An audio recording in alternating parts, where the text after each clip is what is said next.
just wanna be part of your symphony. We hold me tight and not let go. Hi, and welcome back to the Hot Girl Spiral.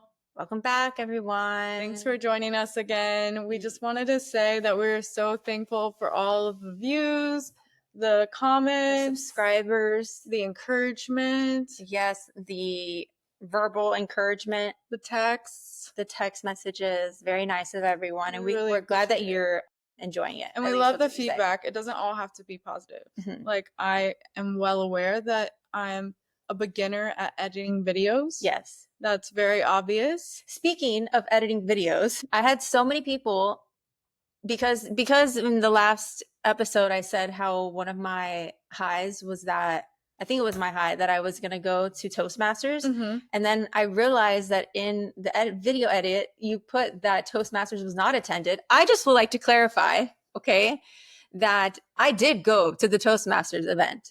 However, I was given wrong information and I went at the wrong time.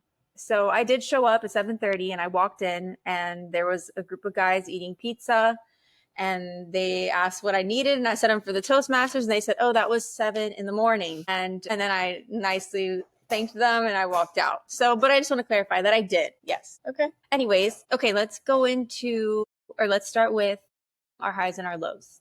You want to go first? No, you go first. Okay, fine. I go first.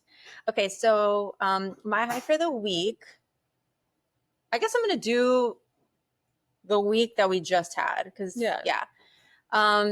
So this past weekend, I went to Washington, D.C. to visit my cousin, and I had a really nice time. We went to like a farmer's market, and there was a lot of beautiful flowers, and I love flowers. I don't know if this is on screen.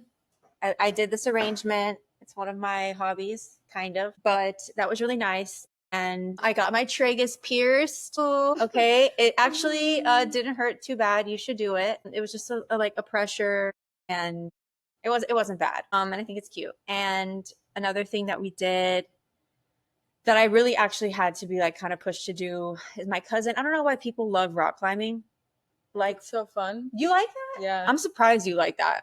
I thought for sure you'd think that. I mean, was, like, it's terrifying. stupid. But Yeah. I like it.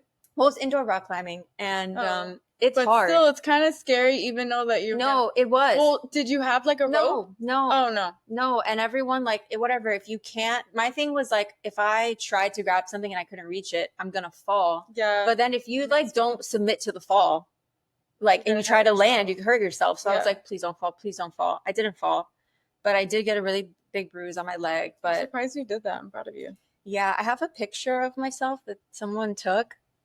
I'm not gonna show it. I look like a fucking idiot.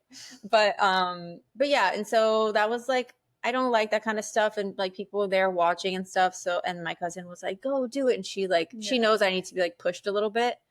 So Yeah. I did it and that was okay, but I don't want to do it again. So hopefully we don't do that anymore. But okay, so that's my high. Sorry, it was long. And then my low, I think kind of coming off from what we ended with on our last episode, that's been like weighing heavy on my mind and like speaking with friends about it. It's just like not struggling. I wouldn't use the word struggling, but just like thinking about that and reflecting on it has been a lot emotionally and mentally. All for like good things because I know that self-reflection and reevaluation of that and being made aware of the way things were is like a positive. So yeah, but that has been hard, but I wouldn't say it's a low. It's just like makes me feel a little bit on the downside. Yeah. No, So. that makes sense. Yeah. It's a lot. Mhm. How How about you? My high for the week was I went to the beach.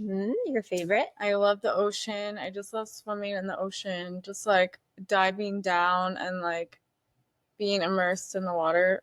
It's like literally Any the best feeling turtles? in the world. Oh my god, I wish. They're Jellyfish. yeah. Really? Yeah, one got me on my back, Really? but it wasn't that bad. But It stung you? It just stung. Oh my god, I've never been stung by. But jellyfish. I to be fair, I was going after them because I wanted to get a closer look. Typical. So that was my high, and then my low is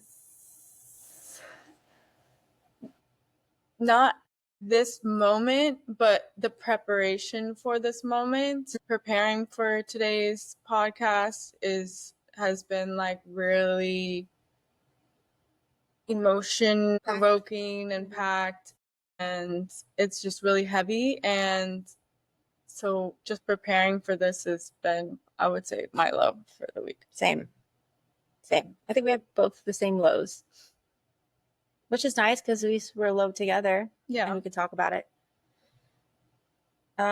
Okay, so I guess that leads us into what we're discussing today, which it's very close to both of us, and it is codependency. And like Anna had mentioned at the end, like, you know, it was a very toxic relationship. We are better now and continuing to heal that. Everything works out for good in the end. Yeah. But we're going to get into it, yes, because we just so briefly ran through it last time, and it was brought to our attention that we didn't put enough attention or emphasis on the topic. Yeah, and we want to give it the time of day, the time that it deserves. Yeah. So yeah, if this resonates with you or you feel like this could be your situation, we understand that, and we're here to talk about that and to also shed a light on what it is and how it can be worked through and healed, so to speak. Just remind you that you're only human. Like, we can't hold ourselves like for something forever. Like, we have to live, forgive ourselves, and move on, because it's the only way to like really fully heal. Well said. Okay, so codependency, what is it? Doc. Okay, so codependency is a dysfunctional relationship dynamic. It can be between friendships, it can be with, in a romantic sense, it can be with a parent or a child, but it's basically a dysfunctional dynamic where one person assumes the role of the giver and the other is the taker, or you might read like the rescuer and the rescuee. But that is basically the dynamic within and how codependency flourishes there. Explain more like the roles. The giver role is kind of what it sounds like. They're giving to the person that is needing, and that could be, you know, a lot of like the giver role is, and the taker role stems from childhood trauma, or, you know, living in or experiencing adverse childhood experiences. And within that, the giver ends up feeling responsible for the emotions and the feelings and the well-being of the taker. And so when you feel that responsibility, you obviously want you take control over that, and there is a sense of control that the giver is wanting to have over the feelings of the taker. You know, the giver likely had some sort of, you know, parental role, maybe through childhood, or feeling the need to take care of other people's emotions growing up, low self-esteem, you know, and so they place a lot of value in themselves in being able to caretake and manage and control the way that the taker feels. So you, with that, you're not going to have good boundaries, you know, you have lack of boundaries. And a lot of it is your self-worth and your value is based on how others perceive you and how well you can be for other people. And it's kind of the same with like the caretaker. Also, you're going to have like, you know, a low self-esteem, not always, but usually. You mean the taker will, it might be characterized as someone that has low self-esteem, probably lacked the attention and love they did not get in childhood. Yeah, I feel like it's probably all like very similar. Yeah. Like, it's adverse childhood experiences. Like, we're basically trying to fill needs that one of us had. Exactly. assume roles that we had in childhood and we carry that over into adulthood. Or switched. Right. But like it just is like it's whatever, it's environmental, but it's like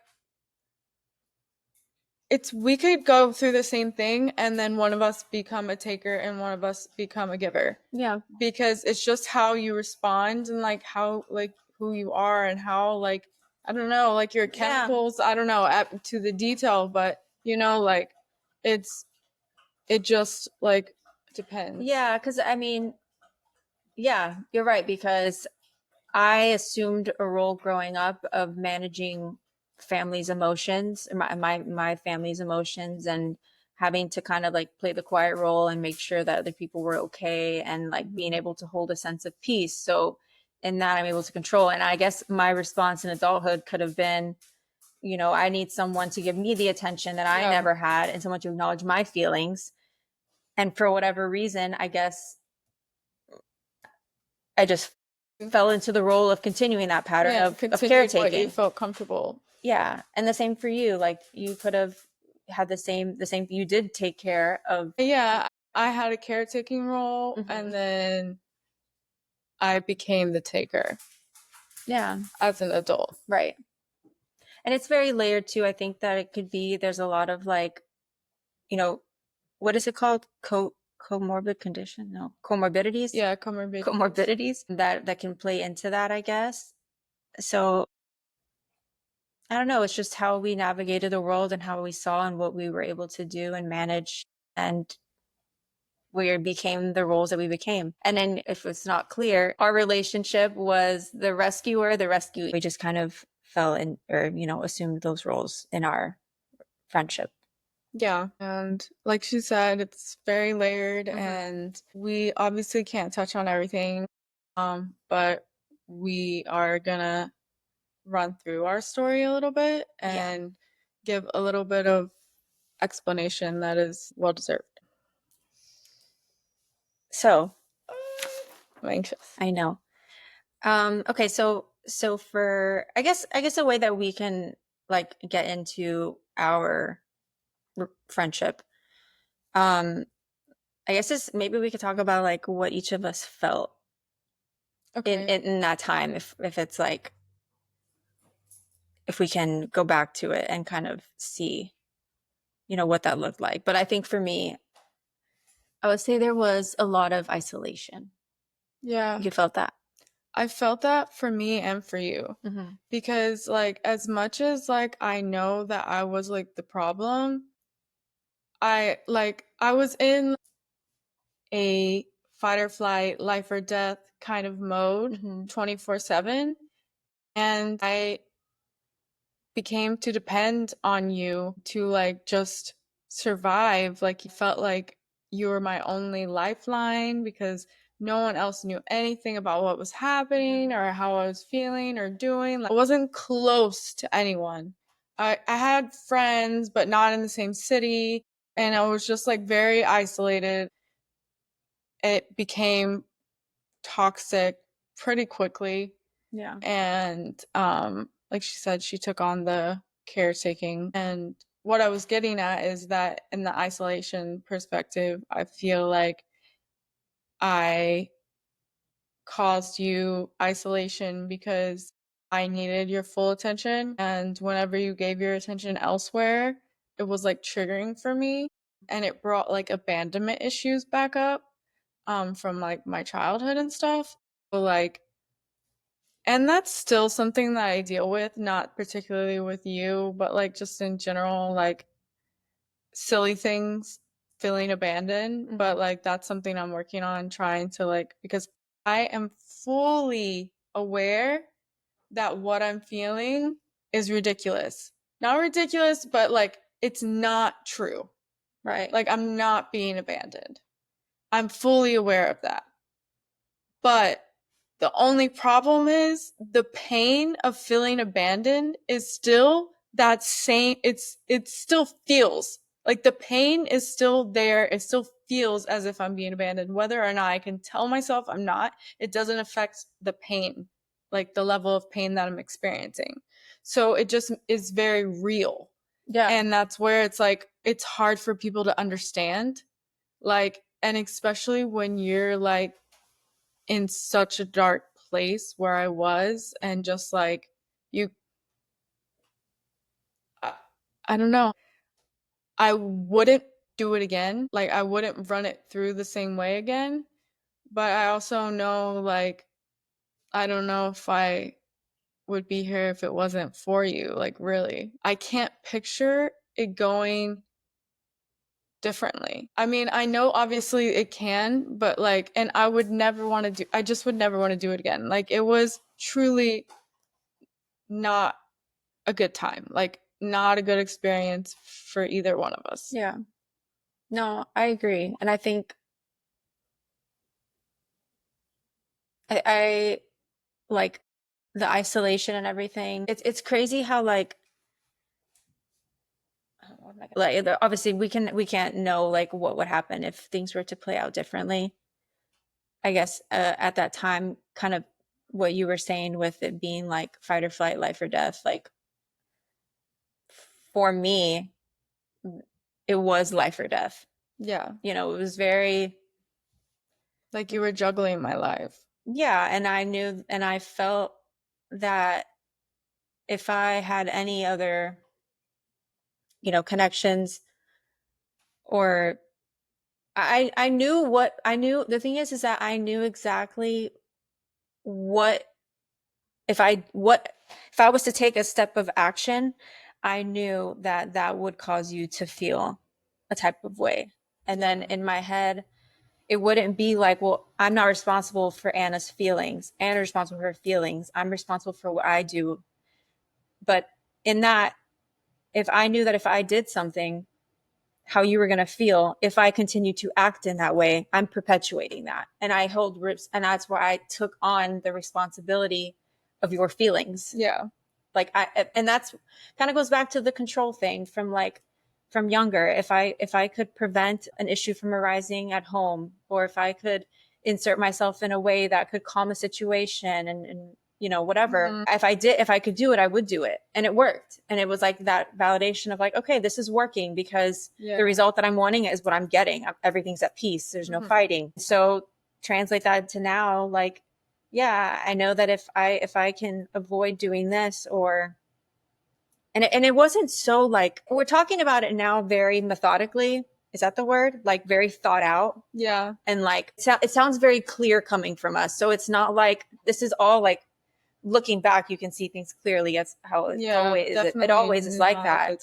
But at the time, you're not like, we're not thinking through this. So it wasn't like, oh, I know that I do this and not that. Like eventually over time of this, like I was seeing this and I was made aware by people. And you're just in like denial because again, when no one knows what's going on, and it's like they don't know and I know, and it's like, how do I explain that to them? Do I want to? Like, it's our secret, but it's also like it's my secret, right? Like, and it's secret that I'm sharing with you, and then it becomes our secret. But then you always felt bad and didn't want to share your things with other people because you didn't want to disclose, like, right?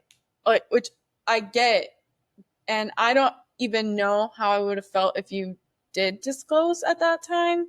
I honestly don't remember how I would, or can't even like picture how I would feel.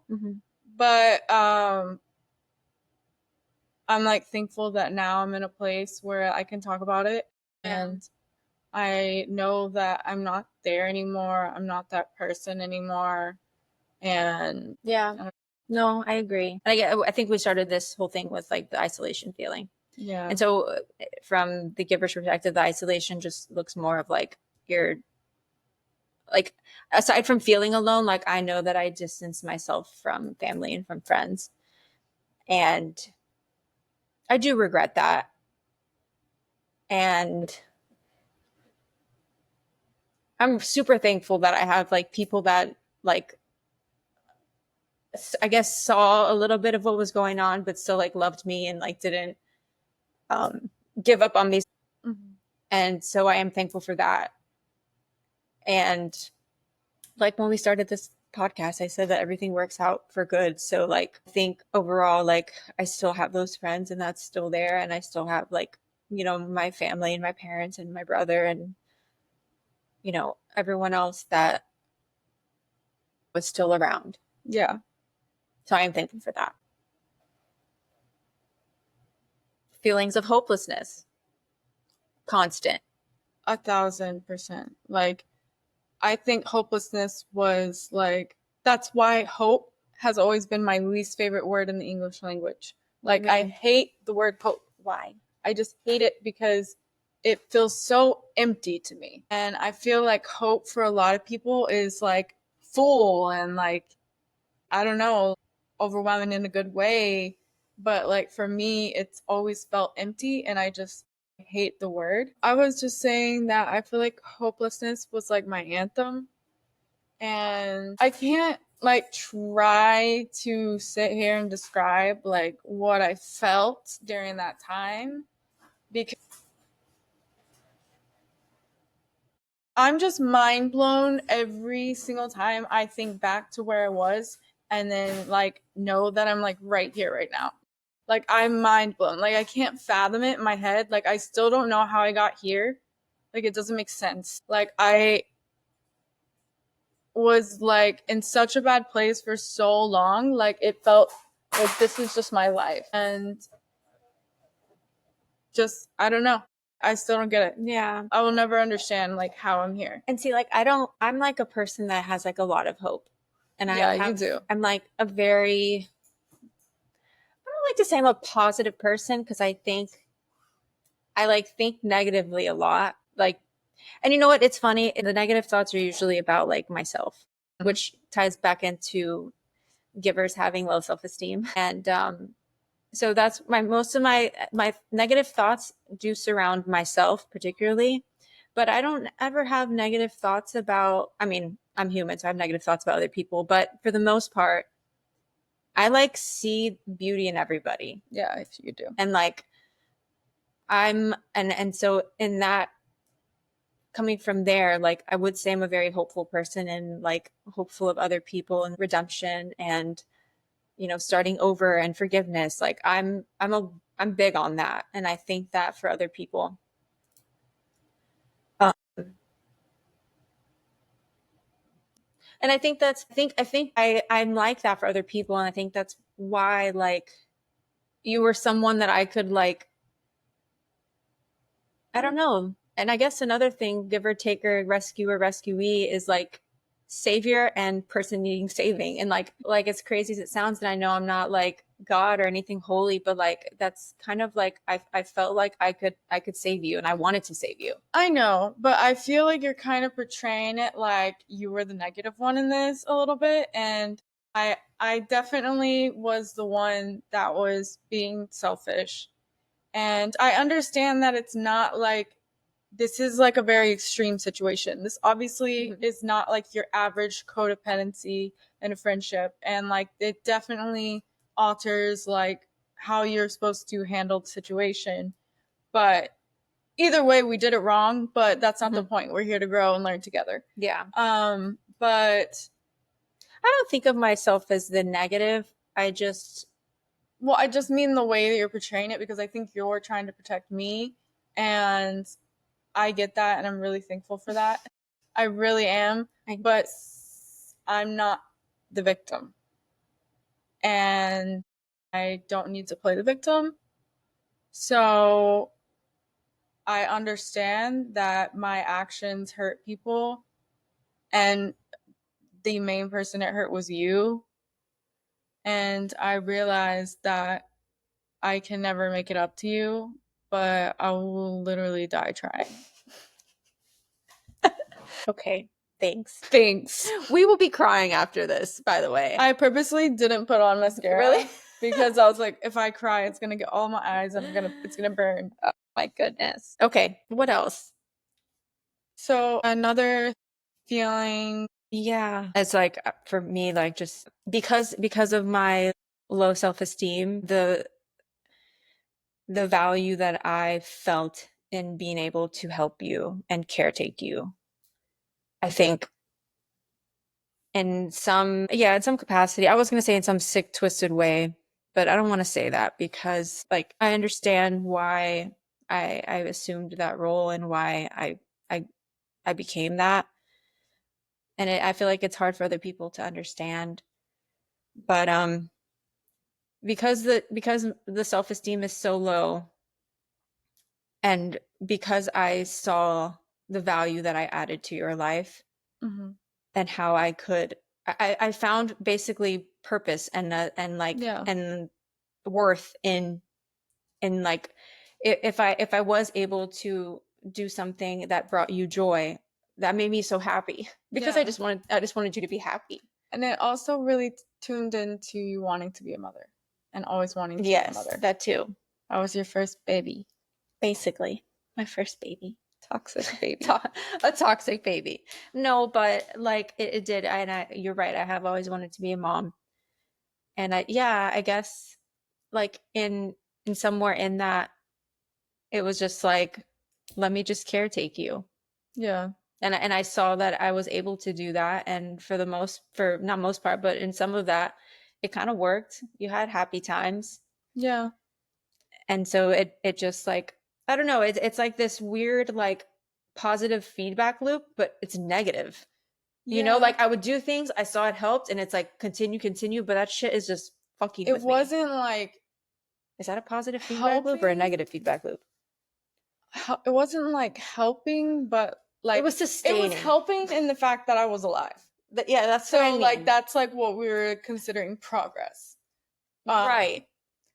You're really right in that because it actually was it doesn't help you in what I Yeah. do because it's also okay. So codependency is also really big in like addiction, surrounding addiction. So you know like the enabler, the being the enabler. So that's kind of what it is. Like I was helping you in terms of like you were still here, but like in actuality, like I wasn't like actually helping you. Neither of us were helping each other. I was the leech, and you were The blood victim. blood victim. I was a blood bag.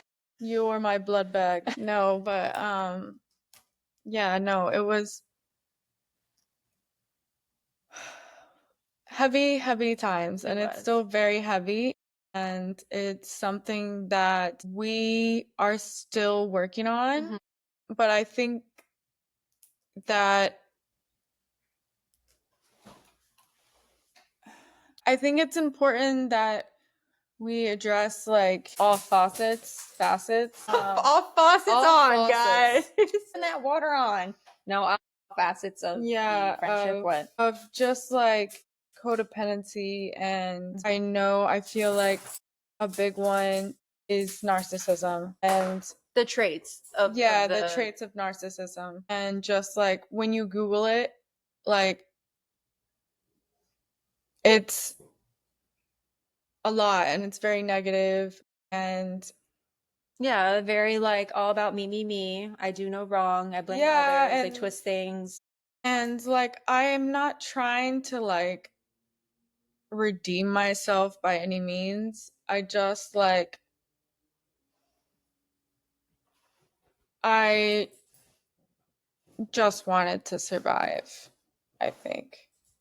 And No, 100%. I And I didn't wanted you to survive. feel like I had options. Like Yeah. I was in survival mode, and you were literally all I had. And it was, yeah.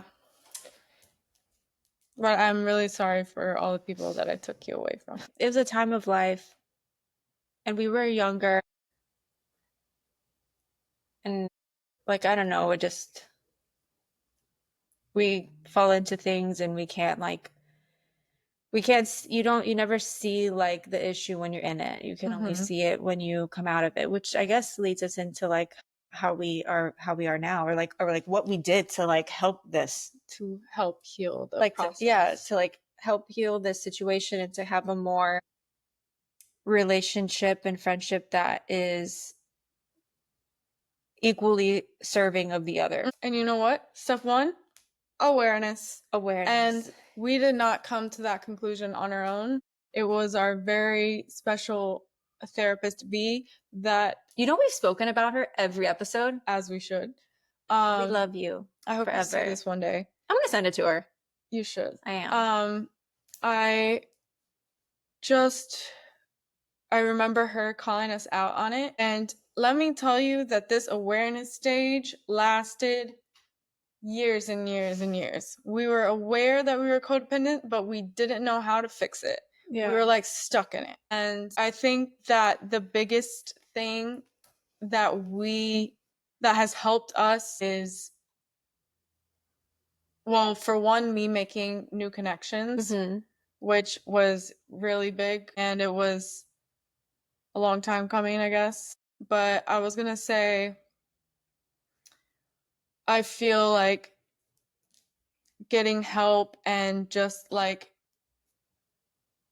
trying to figure out who I am, like separate from you, as we slowly started to become a little bit healthier and you did a little bit more things with your family and friends, and I was not involved and I did a little bit more things on my own, and then got into relationships, and those like things like I think eased it off for me.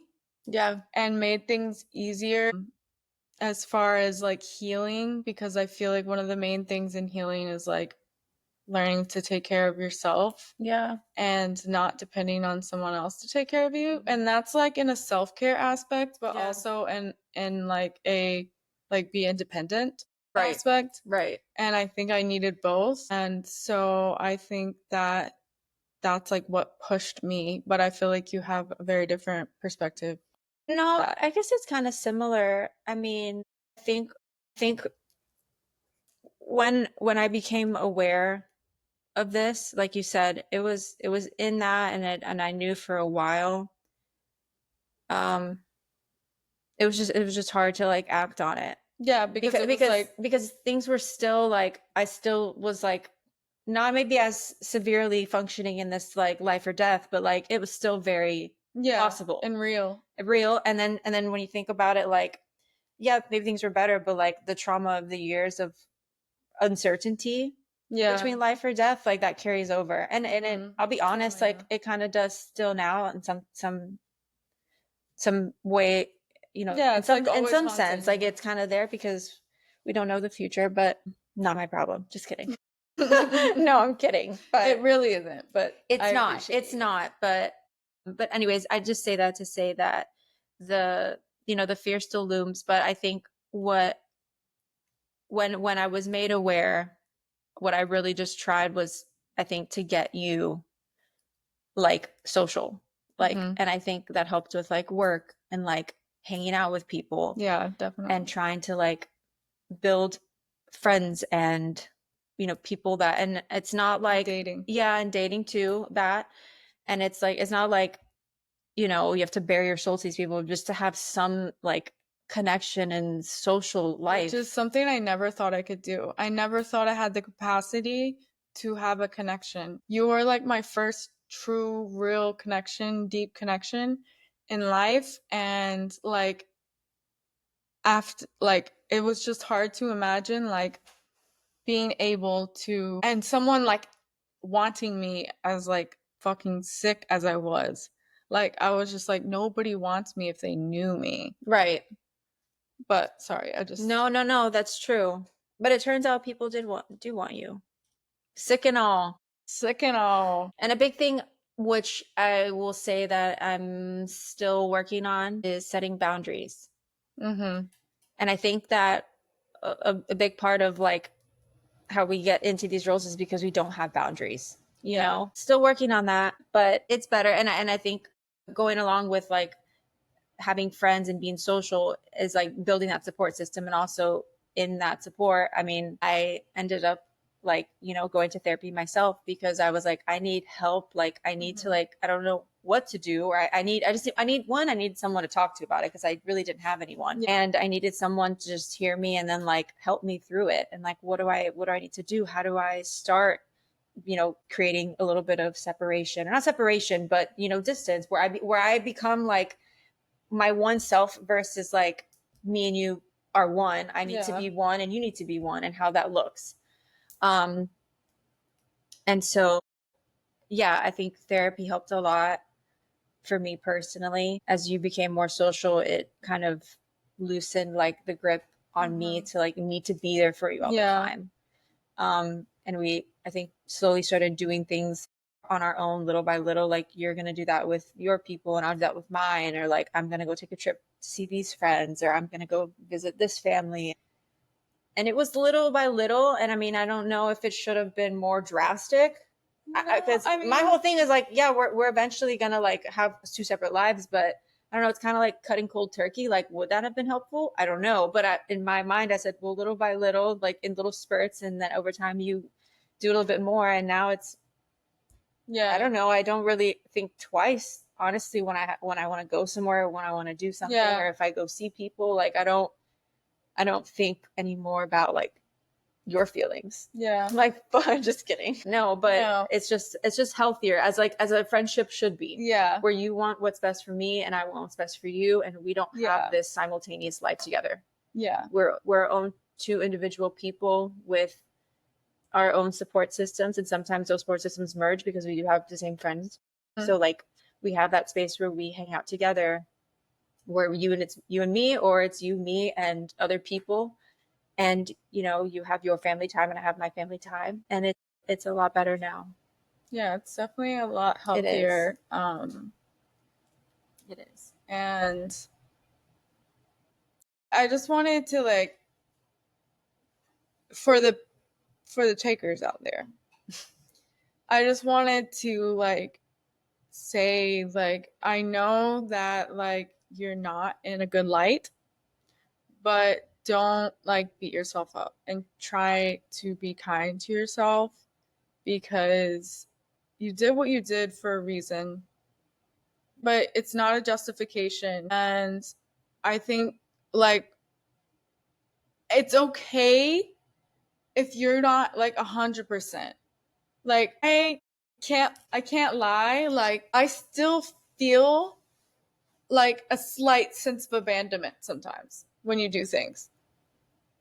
Obviously, I know and I'm able to like fact check that, and it's so minimal that I'm like, I can like shrug it off. But like that used to be so heightened for me. Yeah. And now it's just like I can shrug it off, but like the fact that it still passes through my mind really fucking pisses me off. But yeah, but what's your advice? I think that's really nice that you said that to the takers. Because it's true, like, and it becomes like that vicious cycle. If you're just beating yourself up and you're just like constantly shitting on yourself, like how can you like grow? Yeah. And that's why like having understanding and grace on yourself is so important. So that, and again, it's not like, well, I'm doing it because of this and so I can continue to do this. It's like the realization, like, okay, I'm doing this, I understand why, but I need to like move from this. I need to grow because I want better for me. Mm-hmm, you know, it's not even, and like, not even that you want to release the giver. It's nice, but like ultimately, like we both need to prioritize our own self, the giver and the taker. Exactly. And that's where like prosperity grows, and that's how you heal. And there was that quote, and it says something like, it's not about detaching from one another completely. It's just about you prioritizing and not abandoning yourself in that relationship. Who is the social worker? Who is the licensed clinical social worker? I like that. No, my thing was just going to be for the givers. I think what we do, it comes from a place of love and empathy. And that should never be like shat on, you know, because we do what we do because of that. But that's where, you know, boundaries come in, and really having a strong sense of who you are is so important, because we can give and we can give to no end. But when we lose ourselves in the giving, that's where shit gets really messy. So again, it comes from a place of love and empathy for other people, and we want what's best for them. And in trying to have boundaries and trying to like cope and figure out how to be your own sense of self. There are books out there that are very helpful. And I think it's also helpful for like whichever role you are in your dynamic, whether you're the giver or the taker. I think the books apply. But there's a book by Melody Beattie My therapist recommended this to me. It's called Codependent No More. It's a great book. And then there's also one called Facing Codependence by Pia Melody, and a book by Nedra Glover Twab. I don't know if I'm saying that right. It's called Set Boundaries, Find Peace, which I think will be. I'll put it up on the Yes, put it video. up. I think that would be a really good one for setting boundaries and prioritizing yourself. Yeah, and that kind of like, we talked mostly about how this is friendship Right. wise, but like this is also like, it can be family, it can be romantic. Yeah.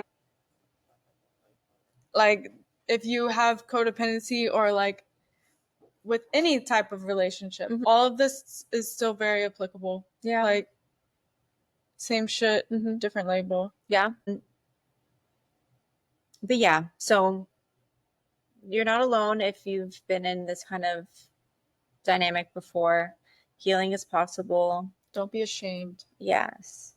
And thanks for riding with us in that. However, we do have a listener question. We actually have a listener question.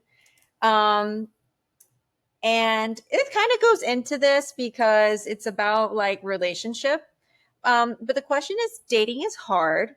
How do you get through the initial small talk / text stage before meeting? It's the worst. Girl, let me tell you. Girl, We know all about that. We do. We don't. Well, I don't. I'm not big on dating. I mean, I haven't dated a lot. What? So You're a dating pro now. I'm trying, but like, I don't know. For me personally, I don't know. It's hard for me to answer because I like the small talk and the text. I like not the small talk. I like a deep talk, but I like texting. Yeah. And at some point, I don't know. I would say you take your answer. You go. Do you have anything to say? I mean, I would say like, I'm not a good person to ask either, to be honest. Okay. No, I'm just kidding. For the listener, we have nothing. Next question. We don't have any more questions. No, What I'm do you just have to say? kidding. I think for me, I can only handle the small talk for like 2 days max, maybe 3. But like after that, like I really need to talk to you on the phone. I hate texting. I need to talk to you on the phone, maybe FaceTime. And then I just want to meet in person. Like I just want to meet in person because that's the only way I'm going to know if I'm attracted to you or if I vibe with you. Yeah. Like I need to see you in person, and I don't like wasting my time. Right. With the texting and all that beforehand. And I feel like, I think that some people obviously have their preferences. Like Right. we are very opposite, but like maybe that's something that you should voice. Well, going I was into gonna say, like, going off- be like, hey, like if you feel this type of way, like I do, I had to be assertive and be like, Yes. hey, do you want to go out now? Well, or that's do you what want I to was go out gonna- tomorrow? That's what I was gonna say when you mentioned like only 2 or 3 days. I think that if you have a goal, and if like let's say you're a texter and a small talker for a week and you haven't been asked out, then you take that upon yourself to either initiate it or be like, I'm out. Or you state what you need, what you want. So like if you're dating a guy, listener, and he just wants to keep the small talk going and never wants to hang out with you, Then he's gay. I'm just kidding. No, but then yeah, you don't have to put up with the small talk. If that's not what you want, then on to the next. But I feel like ultimately voicing your opinion. Yes, voice what your needs are. What your needs are, because and it's what about you're looking for. you. It's about you. This is your dating journey. It is your dating journey. And we hope the absolute best for you, listener. Yes, and we hope that was helpful to some extent. To some extent, I don't know. The small talk texting stage is hard before meeting, but I think if your standard is to meet someone within a week or however many days, you should initiate that. And if it's not reciprocated, or if it's not like, received well and they're like no or whatever, then you make your decision like, okay, well then I don't want to speak to you anymore. Yeah, and sometimes like the type of person like you are, like you need like emotional attachment before like you feel like whether you're attracted to someone or not. Like it's not just physical. It's just like, do I have an emotional connection with you? Yes or no? Because otherwise it's not worth meeting up. Right. And I also like texting because I'm really big on like punctuation, how you talk. And if you're like saying some like slang shit, it's just like, I'm like, ew. Like, Yeah. I don't know. Maybe that's critical of me. And I know that like talking and slang is like a thing, but I don't know. If you're saying you're when you mean Oh. you are, I used to do that. You mean your and your? Yes. Y-O-U-R, Right. And then Y-O-U apostrophe. apostrophe-R-E. Right. I used to do that. And then someone actually told me they were like, they corrected me. And I was That like, oh is my God, how so embarrassing. embarrassing. This was like a year ago. I'm just No. kidding. No, I'm just kidding. I was like, we've written papers before together. No, and this was like that's a not year and true. a year and a half ago. Just kidding. No, but yes, listener, thanks for your question. And To recap, it was stating your needs, what you want from the start. And if you are a person that needs an emotional connection oh, sorry, I interrupted you. before, then that's something you should focus maybe on spending more time doing the small talk or you know what? Fuck the small talk. Get deep. Yeah, that's what I did. That's what somebody did with me, and it worked. Yeah. I was hooked. If you're an emotional person, find out real quick if they're emotional. Yeah. Like if they have emotional intellect, you need to find out ASAP Rocky. And that's the way to do it. Ask them a question and see how deep they'll go. Yeah. It can be something like, what's a good example? I'm trying to think what this boy asked me once. He asked me, oh, well, actually, no, but this wasn't very deep, but it was one of those like, so like, what's like something that actually was deep? What gives you purpose in life? Or what would you say is something that's like, that's motivating you in this moment? Okay, yeah, that's deep. And it was deep. And I was like, and usually I don't really like continue with that because I'm like, oh God, I just got out of work. I already been deep all day. Like, do I want to continue being deep? I took a chance and it turned out nicely. But yeah, Yeah.